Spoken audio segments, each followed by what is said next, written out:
Supreme court के senior जज justice Suryakant को देश का 53वां चीफ जस्टिस ऑफ इंडिया नियुक्त किया गया है।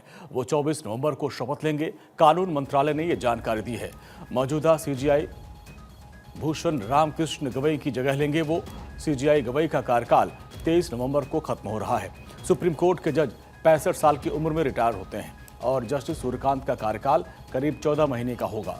वो 9 फरवरी 2027 को रिटायर हो जाएंगे। जस्टिस सूर्यकांत इंडियन जुडिशरी की टॉप पोस्ट पर पहुंचने वाले हरियाणा के पहले शख्स होंगे। उनके नाम की सिफारिश करते हुए chief justice of India Gavai ने कहा कि जस्टिस सूर्यकांत सुप्रीम कोर्ट की कमान संभालने के लिए उपयुक्त और सक्षम हैं। और कौन है सूर्यकांत, आपको बताते हैं। सीजीआई गवई ने केंद्र सरकार से उनके नाम की सिफारिश की थी।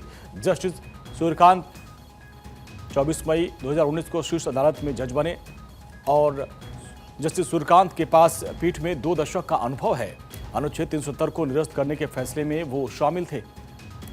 अभिव्यक्ति की स्वतंत्रता, लोकतंत्र पर दिए गए फैसले में भी वो शामिल थे।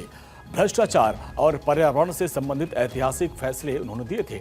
लैंगिक समानता से संबंधित ऐतिहासिक फैसले में भी वो पैनल में शामिल थे और इनका जन्म हरियाणा में हुआ था।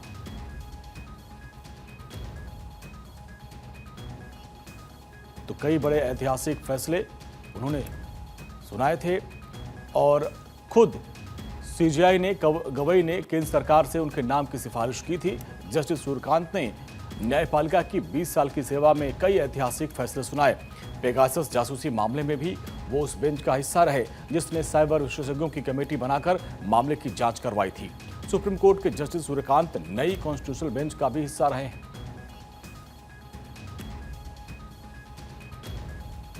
तो जस्टिस सूर्यकांत 7 जजों की पीठ में शामिल थे।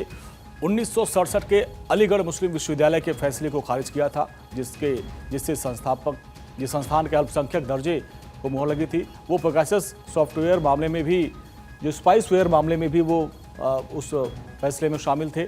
7 जजों की बेंच में 1967 के अलीगढ़ मुस्लिम विश्वविद्यालय के फैसले को खारिज किया था और जिससे संस्थान के अल्पसंख्यक दर्जे पर पुनर्विचार का रास्ता खुल गया था। वो पेगासस स्पाइवेयर मामले में सुनवाई करने वाले पीठ का भी हिस्सा थे। तो कई बड़े महत्वपूर्ण फैसले इन्होंने अपने कार्यकाल में सुनाए थे।